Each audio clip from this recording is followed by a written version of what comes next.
Hello जी हाँ, नमस्कार। स्वागत है आपका हमारे चैनल शिक्षा मित्र क्लासेस पर। और आज हम अपनी बीपीएससी 4.0 जो एग्जाम आपका कुछ दिनों में होने वाला है और उसके लिए जो है आपकी प्रिपरेशन करा रहे हैं। और आज हमारी इस सीरीज में जो है सेकंड क्लास है। और यहाँ भी हम जो अभी रिसेंट एग्जाम जो आपका हुआ 3.0 वहां से क्वेश्चंस लेकर डिस्कशन कर रहे हैं। ठीक है, चलिए अगला सवाल लेते हैं क्योंकि हम इससे पहले क्लासेस में कुछ सवाल कर चुके थे। जी ठीक है, चलिए एक सवाल लेते हैं यहाँ से, सही सा बढ़िया सा। चलिए इससे शुरुआत करते हैं। ठीक है, क्वेश्चन हमारे पास जो है वो कहाँ से है बेटा? क्वेश्चन जो है वो आपका वो है मेंसुरेशन से, क्षेत्रमिति से। बट ये आपका कैसा होता है? ये आपका 2D फिगर्स का है। ठीक है, एक बार सवाल पढ़ लेते हैं फिर आगे बात करेंगे। सवाल कहता है आपसे, यदि किसी वृत्त की परिधि एक वर्ग की परिधि के बराबर है तो उनके क्षेत्रफल का अनुपात जो है वो क्या होगा, वो आप बताइए। तो देखो, अब जितने भी क्वेश्चन मैं यहाँ पे देखूंगा कराने वाला हूं, आप भी देखेंगे। यहाँ पर क्वेश्चंस में दो चीजें दिखाई पड़ेंगी आपको। एक बात कही होगी, एक बात पूछी होगी। एक बात कही होगी, एक बात पूछी होगी। जो कही हुई बात होगी वहां से हम एक रिलेशन निकालते हैं। जो कही हुई बात होती है वहां से हम एक रिलेशन निकालते हैं। जो पूछा गया है वहां पे उसको रखकर आंसर निकालते हैं। जैसे कि इसको देखते हैं, क्या बात कही है। इसने कहा था जो वृत्त की परिधि है कितनी होती है, आप सब जानते होंगे कि वृत्त की जो परिधि होती है बेटा कितनी होती है? कितनी होती है? आप कहेंगे सर 2πr होती है। ठीक है, ये बराबर है, किसके बराबर है? क्वेश्चन कहता है ये बराबर है वर्ग की परिधि के। तो बेटा वो कितनी होती है? वो होती है 4 गुणा साइड। साइड को हम a ले रहे हैं। ठीक है, जो उसकी भुजा है उससे हम a ले रहे हैं। तो ये तो हमें दिया हुआ है और आप क्या देख रहे हो, यहाँ पे r भी अननोन है, a भी अननोन है, तो आप आंसर नहीं निकाल सकते। ठीक बात है, पहली बात तो यहीं पे क्लियर हो जाती है। बट आप रिलेशन निकाल सकते हो। तो मैं कहता हूं कि यहां से रिलेशन कुछ ये निकल सकता है, जिसको और ठीक किया जाए तो 2a बट्टे पाई निकल सकता है। यहाँ पाई पुट मत कीजिए, यहीं छोड़ दीजिए इसको। सॉरी, अब इसी को हम आगे इस्तेमाल करते हैं। कहां इस्तेमाल करना है? अब जो निकालना है उसकी बात करते हैं। तो क्वेश्चन हमसे कहता है बेटा कि आप उनके क्षेत्रफल का अनुपात निकालिए।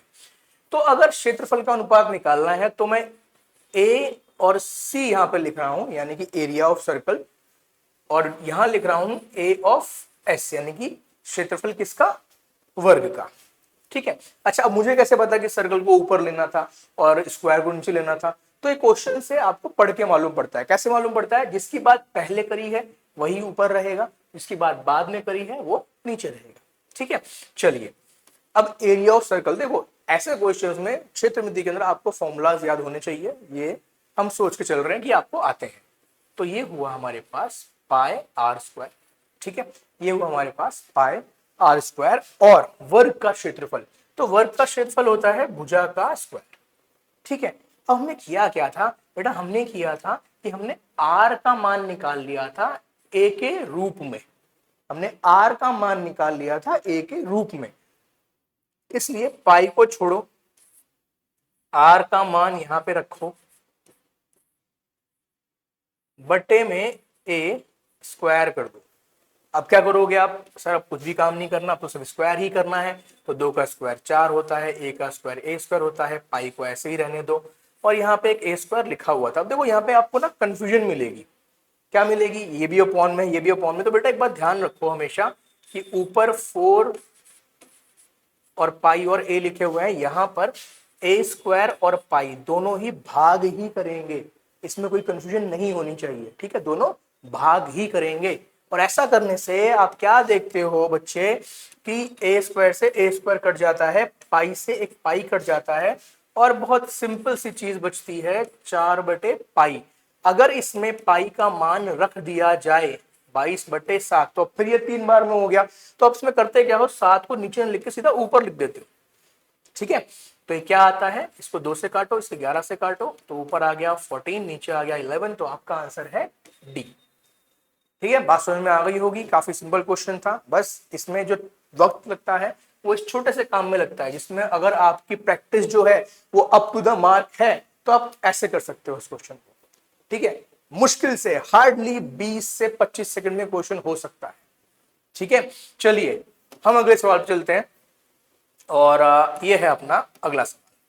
क्वेश्चन कहता है क्या है कि दो संकेंद्रित वृत्त हैं। पहली बात तो यही आती है कि होता क्या है संकेंद्रित वृत्त, इंग्लिश में कहा जाए कॉन्सेंट्रिक सर्कल्स। कहने का मतलब देखो यहीं से मतलब समझ में आता है, संकेंद्रित जिनका केंद्र एक ही हो, ठीक है, जिनका केंद्र एक ही हो। चलो यहीं ड्रॉ कर लेते हैं, ये एक सर्कल हुआ और आप इसी के अंदर एक और सर्कल बनाओ और दोनों का केंद्र यही है, ठीक है, दोनों का केंद्र एक ही है। अब ये कहता है कि इनकी त्रिज्या 4 और 5 सेंटीमीटर है, तो बाहर वाले की 5 अंदर की 4, सिंपल सी बात है, लॉजिकल थिंकिंग, ठीक है। अब तो एक वृत्त की जीवा की लंबाई बताओ जो दूसरे की स्पर्श रेखा हो। तो इसमें कहने का मतलब क्या है कि एक जो है बाहर वाले वृत्त की बनाई गई जीवा और वो जीवा जो है वो अंदर वाले वृत्त का क्या है स्पर्श रेखा है। सर जीवा तो मालूम है, स्पर्श रेखा भी क्लियर करवा दो। तो भाई देखो जीवा भी क्लियर कर लेते हैं और स्पर्श रेखा भी क्लियर कर लेते हैं। जीवा वो लाइन होती है जो सर्कल को अंदर से दो जगह पर टच करती है, तो सर्कल को वृत्त को अंदर से दो जगह पर टच करती है, अक्रॉस नहीं जाती है। ध्यान रखना इस बात का हमेशा, अगर मैं ऐसे करके अक्रॉस निकाल दूंगा तो ये जीवा नहीं बचती है, ये कॉर्ड नहीं है, ये सीकेंट है। ध्यान रखना क्या है ये है सीकेंट, जिसको आप सेक कह के यूज कर लेते हो कहा ट्रिग्नोमेट्री के अंदर, ठीक है। अच्छा तो ये जीवा है, तो सर फिर स्पर्श रेखा जो होती है वो सर्कल को सिर्फ एक ही बिंदु पर बाहर से टच करती है और निकल जाती है, अंदर नहीं जाती। अगर वो अंदर गई तो सीकेंट बन जाएगी, ठीक है। तो ये जो हरी रेखा है वो बड़े वाले सर्कल का स्पर्श रेखा कहलाएगी, सॉरी गलत बोल दिया, जो ये हरी रेखा है ये बड़े वाले सर्कल की जीवा कहलाएगी और छोटे वाले सर्कल की स्पर्श रेखा कहलाएगी। अब आगे बढ़ते हैं, तो अब एक दूसरी बात, वो कॉन्सेप्ट जो यहाँ पे यूज होने वाला है, अगर इस केंद्र से, ये क्या है इस वाले सर्कल का केंद्र है और ये क्या है जीवा है जो कि इस पॉइंट पे आकर सर्कल को छूती है, अगर इनको जोड़ा जाए तो ये क्या बन गया बेटा, ये बन गया रेडियस, और ये हमेशा स्पर्श रेखा पे समकोण बनाएगा। और इसलिए बेटा यहां पर 90 लगा दो, ठीक है, यहां पर 90 डिग्री का कोण लगा दो। और जैसे ही मैंने ये यहां कोण लगाया तो मेरा मन इसको जोड़ने का भी करेगा। क्यों करेगा, क्योंकि ये क्या थी जीवा त्रिज्या थी छोटे सर्कल की, कितनी है भाई 4। नाम रख लेते हैं, जरा नाम लेके कहूंगा तो आप अच्छा समझोगे। तो जो ओ बी है वो त्रिज्या है छोटे वृत्त की, जबकि जो ओ डी है वो भी त्रिज्या है लेकिन बड़े वाले वृत्त की, कितनी है 5। आप क्या देख रहे हो कि त्रिभुज ओ बी डी में आप पाइथागोरस लगा सकते हो, जिससे आपको डीबी 3 मिल जाएगा। क्यों, क्योंकि 5 का स्क्वायर बराबर है 4 का स्क्वायर प्लस डीबी का स्क्वायर। तो आप कहोगे सर यहाँ 25 है, 16 माइनस कर देंगे तो 9 आएगा, ये हो गया आपका डीबी का स्क्वायर, यानी कि डीबी की वैल्यू कितनी आ गई 3 आ गई। अब ये कितना आ गया 3 आ गया। अगर मैं यही डायग्राम इधर भी बना दूं तो ये भी तो हमारा 5 ही होगा और यहाँ भी तो 90 ही रहेगा, तो बिल्कुल वही चीज यहाँ भी हो सकती है। तो ये भी 3 आ गया, तो दोनों मिला के कितने हो गए 6। मतलब ये सवाल जो है डायग्राम बनने के बाद करना भी नहीं पड़ेगा, सिर्फ इसी को देख के आप कहोगे यहाँ 4, यहाँ पे 5, यहाँ 3 आएगा, सेम चीज यहाँ हुई, 3 3 6 होते हैं, इतनी देर में सवाल खत्म हो जाएगा। सिर्फ और सिर्फ इसका जो चित्र है वो बनना चाहिए दिमाग में या फिर आपके पेज के ऊपर, ठीक है। चलिए चलते हैं अगले सवाल पर। क्वेश्चन जो है वो आ रहा है समानांतर श्रेणी से। ध्यान से पढ़ते हैं पहले, फिर आगे बात करेंगे, क्योंकि यहां भी क्या होने वाला है, जो हमें पहले से गिवन है वहां से कोई रिलेशन निकलेगा और जो हमें निकालना है वो वहीं पर उसको यूज कर लेंगे। क्वेश्चन कहता है एक समानांतर श्रेणी के 11वें पद का 11 गुना। देखो क्वेश्चन को कहने का कितना तरीका इंटरेस्टिंग है। श्रेणी का जो 11वां पद है उसका 11 गुना जो है वो 7वें पद के 7 गुना के बराबर है। तो ये बताओ कि 18वां पद कितना होगा। तो क्वेश्चन बहुत ज्यादा अच्छा है, ठीक है, और सिंपल भी है, डिफिकल्ट नहीं होगा आपको इसको कुछ भी करने के लिए, बशर्ते आपको ये पता हो कि 11वीं पद को A11 लिखते हैं और 7वें पद को एक 7 लिखते हैं। वो कहता है कि अगर इसका 11 गुना ले लें और इसका 7 गुना ले लें तो ये बराबर हो जाते हैं। ये बात सबको समझ में आती है। अब कहां पर क्वेश्चन जो है वो आपसे खेल सकता है, उसके लिए हम आपको बचा लेते हैं और an का फॉर्मूला यहां पर लिख देते हैं। तो अगर मुझे A11 कोई कह देगा तो मैं क्या लिखूंगा, 11 माइनस 1D या फिर कहा जाए 10D। तो यहां पर 11 मल्टीप्लाइड बाय, मल्टीप्लाई ना लगा के ब्रैकेट ले लेते हैं, बेटर रहेगा A प्लस 10D। इस तरीके से अगर A7 चाहिए तो आप क्या करोगे, 7A प्लस 6D। पैटर्न सबको पता होगा, अगर 11वां पद निकालना है तो 10D होगा, 7वां पद निकालना है 6D होगा, यानी कि एक कम ले लेते हैं। इसको आगे सॉल्व करते हैं। यहां से आएगा 11 है 110D, 7 है 42D। शिफ्ट करते हैं तो भाई 11A में से 4A जाएगा और 42D में से 110D जाएगा। इसको आप सॉल्व कर लेंगे फटाफट से, तो ये हमारे पास कुछ 60 और 68 आ जाएगा, बट ये नेगेटिव का रहेगा और यहां से A का मान -17D आता है। अब देखो यहां से यहीं से निकल सकता है, अगर मैं 17 को उधर भेज दूं तो ये 0 आता है। अब मैंने ऐसा क्यों किया, आपसे क्या पूछा गया, A18। ठीक है, अगर आपको AP अच्छे से आती है और AP बहुत आसान चैप्टर है, ध्यान रखना, तो आप यहीं से क्वेश्चन का आंसर बता दोगे, क्योंकि A18 क्या होता है, A प्लस 18 माइनस 1D। तो बेटा ये क्या आ गया, 17D। भाई यही तो लिखा हुआ था, तो ये कितना हो गया, A18 बेटा कितना हो गया, 0। चलो चलते हैं फटाफट से आगे, समझ में आ गई। ठीक है, यही से क्वेश्चन पूरा ही सॉल्व हो गया था, मुझे कुछ भी नया करने की जरूरत नहीं थी, just because of this, because ये क्या है, ये है A18। ये कब ध्यान रहेगा, जब ये पैटर्न ध्यान रहेगा कि अगर मुझे A3 चाहिए तो मुझे A प्लस 2D लिखना है, अगर मुझे A9 चाहिए तो मुझे A प्लस 8D लिखना है, अगर मुझे A100 चाहिए तो A प्लस, बिल्कुल सही, 99D लिखना है। सर एक कम करना है, हाँ बेटा सिर्फ एक कम करना है। ठीक है, चलिए अगला सवाल लेते हैं। प्रायिकता से आ गया है ना, प्रोबेबिलिटी, आपके बाएं हाथ का खेल होगा ये तो। चलिए पढ़ते हैं और फटाफट सॉल्व करते हैं। क्वेश्चन कहता है कि 2 पासे फेंके गए, ठीक है, और जब भी 2 पासे फेंके जाएंगे तो उसके 2 सतह बनेंगी, दोनों पर कोई कोई नंबर लिखा हुआ आएगा। ये कहता है कि उन पे जो नंबर लिखे हुए आए, जो अंक उसमें दिखाई दिए, उनका योग होना चाहिए 10, बस। ठीक है, अब देखो बात यह आती है कि 10 का योग कब कब आ सकता है, बस आपको यही सोचना है।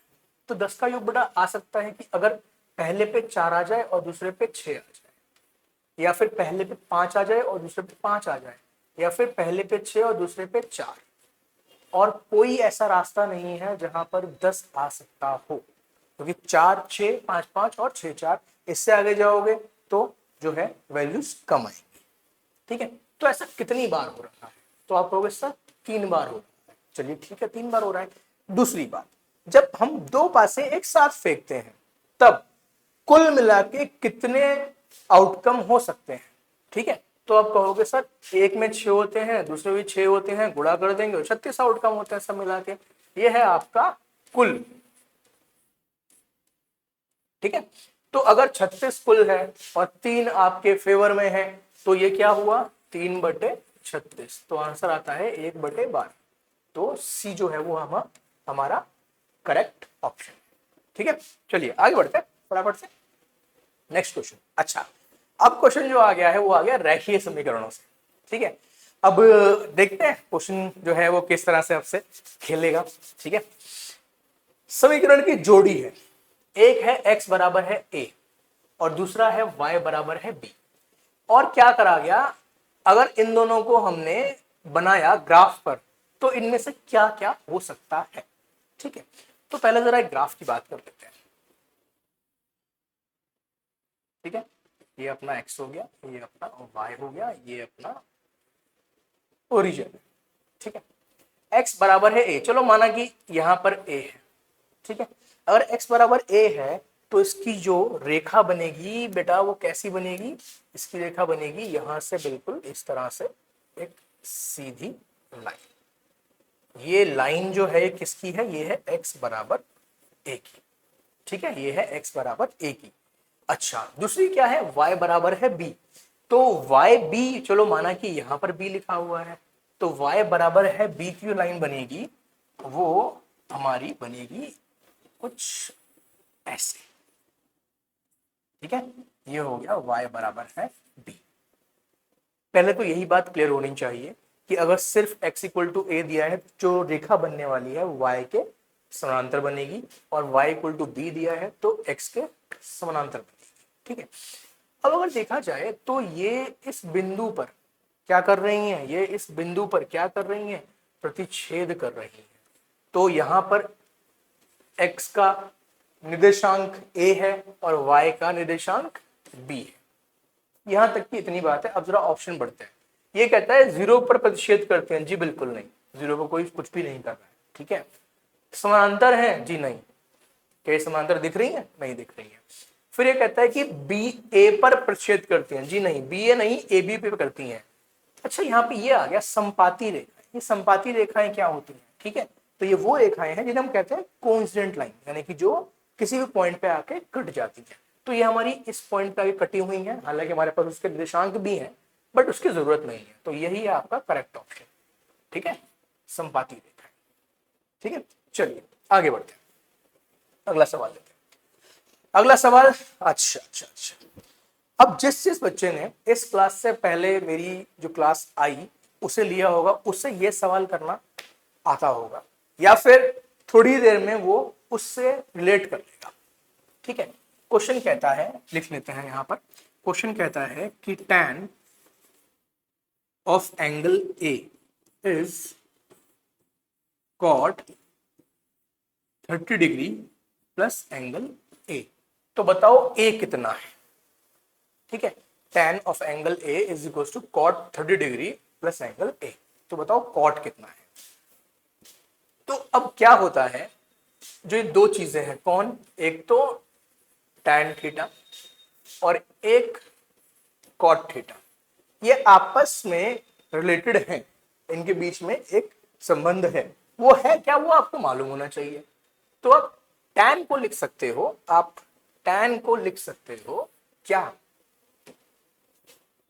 cot 90 माइनस थीटा, बस, ठीक है, सिर्फ इतनी सी बात, ठीक है। अगर हम tan को लिख सकते हैं cot 90 माइनस थीटा, हमारा थीटा कौन है, a है, तो इधर भी क्या लिखा है, cot 30 प्लस a। अब क्या देखो, दोनों तरफ cot ही लिखा हुआ है, तो एंगल को हम यहाँ पे तुलना करके कंपेयर करके लिख सकते हैं कि 90 माइनस ए जो है वो 30 प्लस ए के बराबर है। ए को वहां भेज दो, 30 को यहां बुला लो, तो 90 minus 30 equal to A plus A. तो आप कहोगे सर 60 जो है वो 2a आ रहा है, तो मैं कह दूंगा भाई ए जो है वो 30 आ रहा है, ठीक है। सिर्फ इतना सिंपल क्वेश्चन था, और इससे भी अच्छी बात ये थी, अब पता नहीं अच्छी कहनी चाहिए या फिर कुछ और कहना चाहिए, कि ये सेम कॉन्सेप्ट पर एग्जाम में दो क्वेश्चन दिए गए थे, ठीक है। चलिए आगे बढ़ते हैं। हाँ जी, इस सवाल पे आते हैं, एक simple but concept question. Question कहता है यदि प्रथम n प्राकृतिक संख्याओं का माध्य 3n/5 है तो n का मान बताओ। तो अब क्वेश्चन में करा क्या जाए, हम क्वेश्चन के बारे में कितना समझ पाए हैं, कितना जानते हैं। इसने कहा प्रथम n प्राकृतिक संख्याएं, है ना, प्रथम n प्राकृतिक संख्या यानी कि 1 2 3 अप टू n, और क्योंकि हम माध्य निकालने जा रहे हैं तो इन सबको जोड़ के बटे में n करना पड़ेगा। सही बात है, माध्य ऐसे ही निकलता है, सबको जोड़ के जितने भी नंबर हो अपॉन में कर देते हैं। अब सारी कहानी कहाँ पे आती है, तो एक चीज है, आपको लिख कर दे देते हैं, आप इसे याद कर लो बेटा, बहुत बार काम आएगी, ठीक है। यदि हम 1 2 3 4 इन सबका n तक का योग निकालते हैं तो एक बहुत छोटी सी चीज है, इसे ध्यान रख लो। योग हमेशा यही आएगा, n गुणा n+1/2। आप चाहें तो इस आंसर को कभी भी निकाल सकते हैं। इसके लिए आप जो समानांतर श्रेणी में योग का जो सूत्र होता है उसको इस्तेमाल करके इसका आंसर निकाल सकते हो। ठीक है, तो अगर देखा जाए तो इस क्वेश्चन में मैं क्या लिख सकता हूं, इसके बाद भाई इसे कौन रिप्लेस करेगा, ये रिप्लेस कर लेगा। तो मैं लिखूंगा n+1/2 और ये वाला n कहां रहेगा भाई, नीचे ही तो रहेगा और कहां जाएगा। ठीक है, तो इस n से ये n कट जाता है तो n+1/2 आता है।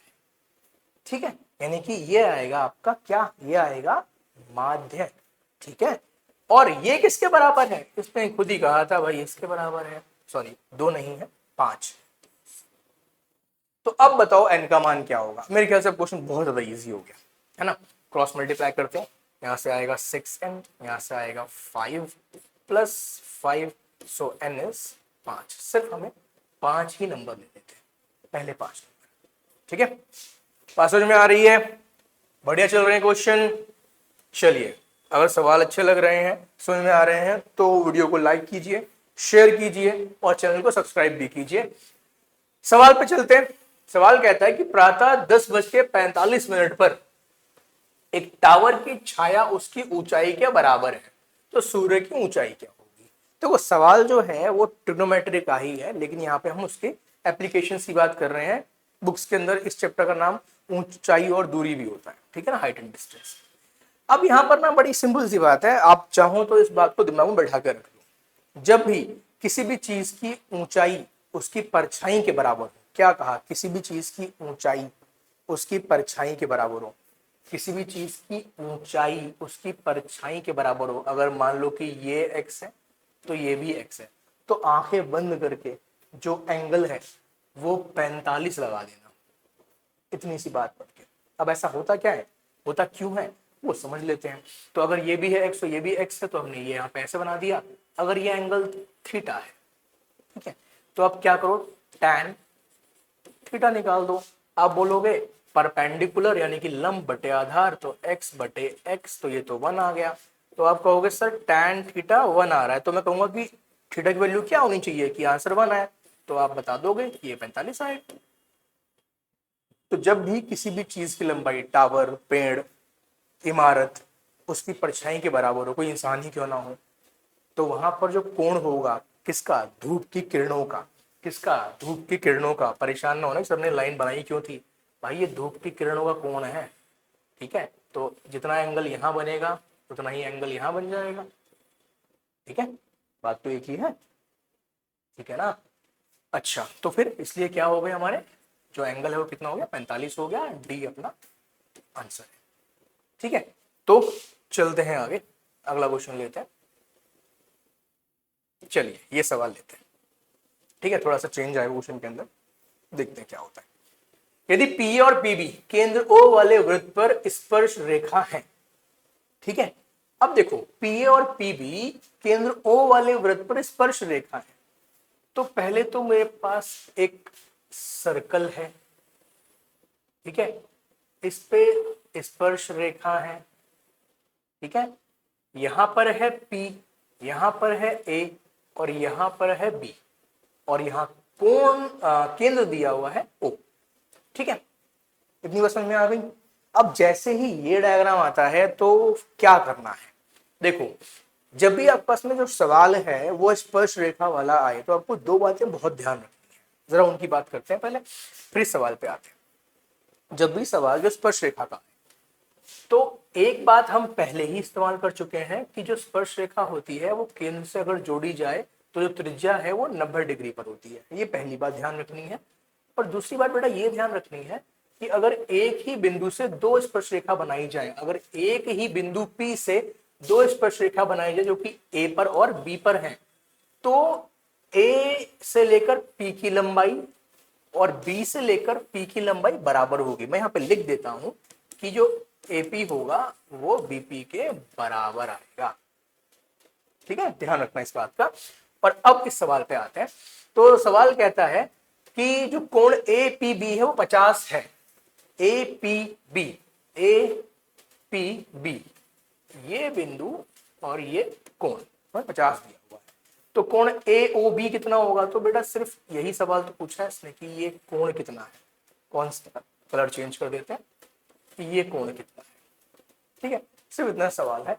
और यहां पर भी बहुत सिंपल चीज चलती है, क्योंकि अगर हम ये वाला फंडा यूज करें तो सवाल कहता है कि यहां पर और यहां पर 90 होगा, ठीक है, यहां पर भी 90 है और यहां पर भी 90 है, और यहां पे कितना लिखा है? 50, जी 50। अब देख सकते हो कि ये 1 2 3 और 4 भुजा वाला चतुर्भुज है, और एक चतुर्भुज में सारी जो हमारे कोण होते हैं उनका योग होता है 360। कहने का मतलब एंगल जो हमें निकालना है, angle O A B plus 90 plus 50 plus 90 बराबर है 360।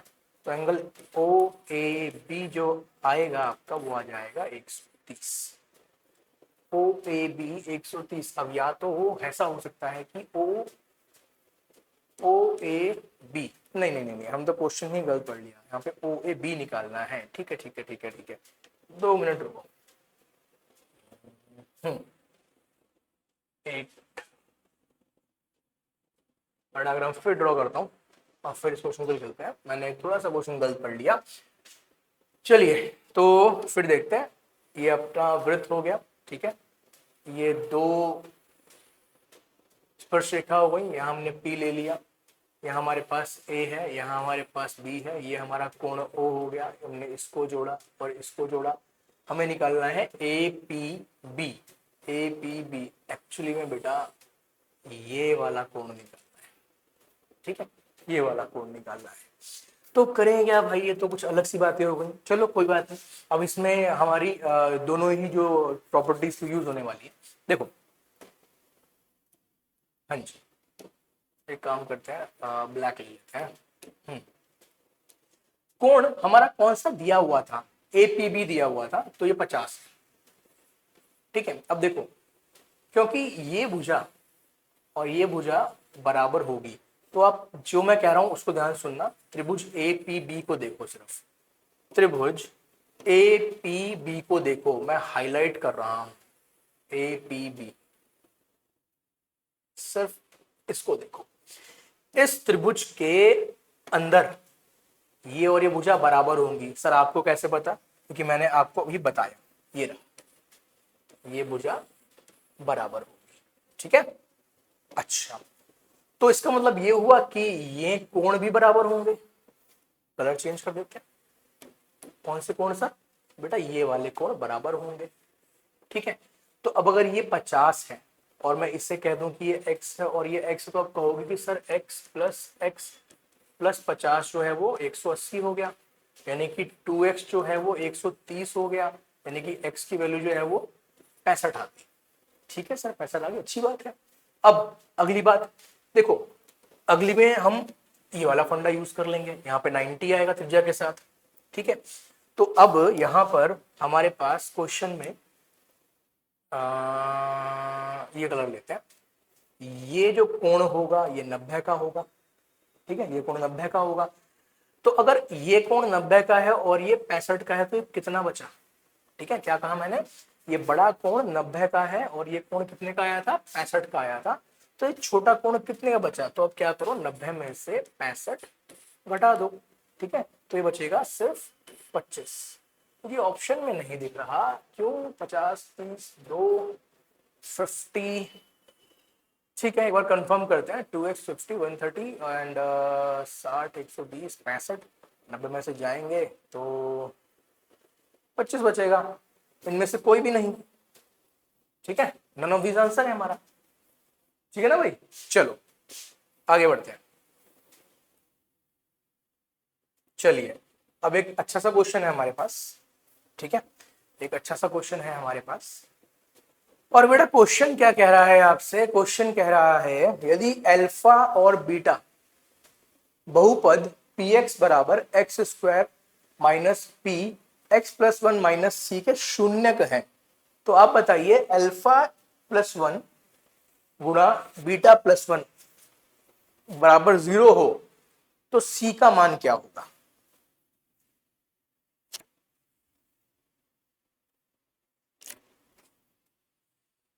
तो देखिए, अगर मुझे एक बहुपद दिया हुआ है x square minus P x minus one minus c, तो सबसे पहले ना जब बहुपद बातें आती हैं और अल्फा बीटा लिखा मिल जाए जो कि शून्यक होते हैं, अब दो चीजें कर लो।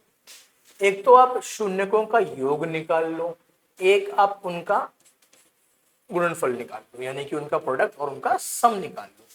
तो अल्फा प्लस बीटा, ठीक है, अल्फा प्लस बीटा क्या होता है बेटा, मैं यहाँ पर लिख देता हूं आपके लिए, माइनस बी बाई ए होता है। यहां पर बी कितना है, यहां पर बी है minus P x minus one. Wait, नहीं नहीं नहीं, क्वेश्चन को थोड़ा सा चेंज करना पड़ेगा। आइए जरा अपना शून्य लिख, अपना बहुपद लिखते हैं। बहुपद है हमारा x square minus P x plus one minus c. अब होता क्या है, यहां पर होती है गलती जो कि मैंने ध्यान नहीं दिया तो मुझसे भी हुई। ठीक है, क्या ध्यान देना है कि आपके दिमाग में हमेशा जो बहुपद होता है उसकी जो जनरल टर्म होती है वो रहनी चाहिए, a x square b x plus c. ठीक है, यानी कि यहां सिर्फ एक्स वाली चीजें होती हैं। इसको देखा जाए, अगर मैं एक्स स्क्वायर को ऐसे रखूं और ये ब्रैकेट खोल दूं, तो आप क्या देख रहे हो, आप देख रहे हो कि इस p के पास x नहीं है। ठीक है, तो यहां पर इस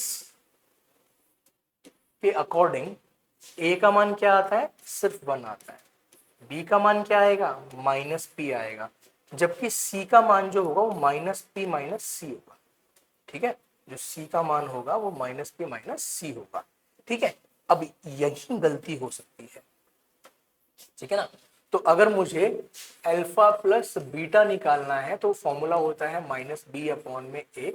यहां से देखा जाए तो माइनस ऑफ माइनस पी बटे में एक, यानी कि पी है, जो कि पहले कुछ और निकाल दे रहे थे, और गुणा करेंगे तो सी अपॉन ए होता है, यहां लिख देते हैं। और हमारा सी क्या है, हमारा सी यहां पर है माइनस पी माइनस सी, और ए की वैल्यू तो 1 ही है, तो सिंपल माइनस पी माइनस सी, ये हमारी दो चीजें आ जाती है। ठीक है, अब आगे सुनो, अब आगे सुनो, अब हम जो करने के लिए कहा गया है उसकी बात करते हैं। तो देखो, हमें कहा कि अल्फा प्लस वन को अगर बीटा प्लस वन से गुणा किया जाए तो बेटा क्या आएगा, गुणा करो आप इसको, तो एक तो अल्फा इंटू बीटा आएगा, एक alpha plus beta plus one आएगा। तो अब देख लो, ये प्रोडक्ट हो गया और ये सम हो गया। तो प्रोडक्ट हमने यहां निकाला माइनस पी माइनस सी, और सम यहां निकाला प्लस पी प्लस वन, पहले से लिखा था, पी से पी कट जाता है और जो आंसर है वो माइनस सी प्लस वन आता है। ठीक है, और इसने कहा था कि यह है इक्वल टू 0। ठीक है, तो सी का मान क्या आ जाएगा, एक, ए अपना आंसर है। ठीक है ना, यहां पर हमको ये किसके इक्वल दिया था, 0 के इक्वल दिया था। ठीक है, चलिए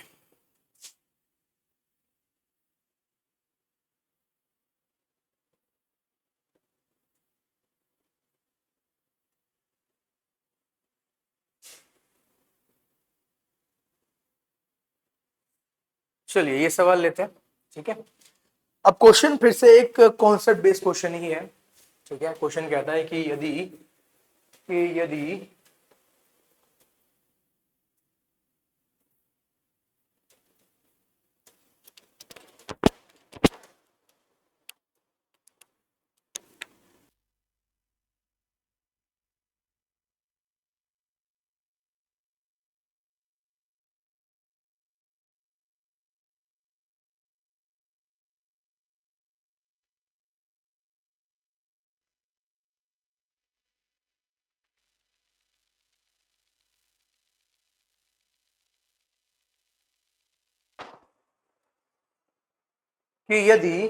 जो क्वेश्चन के हिसाब से घात n वाले बहुपद के अधिकतम कितने शून्यक हो सकते हैं। ठीक है, अगर किसी भी बहुपद की घात n है तो उससे कितने शून्यक होंगे, सीधे सा आंसर है बेटा n शून्यक होंगे। कैसे, देखो अगर सिर्फ x प्लस 1 है तो इसका सिर्फ एक ही शून्यक होगा, वो होगा -1। ठीक है, फिर अब द्विघात समीकरण को जानते ही हो, अगर मैंने कुछ ऐसे लिख कर दिया तो इसके दो शून्यक आएंगे, एक अल्फा होता है एक बीटा होता है। ऐसे ही हमारे पास जो क्यूबिक यानी कि कुछ इस तरह की जो बहुपद होते हैं उनके 3 शून्यक होते हैं, क्योंकि यहाँ पे घात कितनी है, 3 है। तो यहाँ पर जितनी जो है घात होती है किसी भी बहुपद की, उसके उतने ही शून्यक भी होते हैं। ठीक है, तो सीधा सीधा आंसर है कि यहाँ पर कितने होंगे, n वैल्यू होगी। ठीक है, चलिए आज क्वेश्चन कितनी रखते हैं, कुछ क्वेश्चन तो हैं उनको रोक देते हैं फिलहाल, और अगली क्लास में मिलते हैं। और नेक्स्ट क्लास में हम और भी बड़े अच्छे क्वेश्चंस जो हैं वो आपके लेके आने वाले हैं। आज इतना समय नहीं है कि उन क्वेश्चन को साथ में लिया जा सके। ठीक है, तो अगली क्लास में मिलते हैं, और चलिए बाय बाय।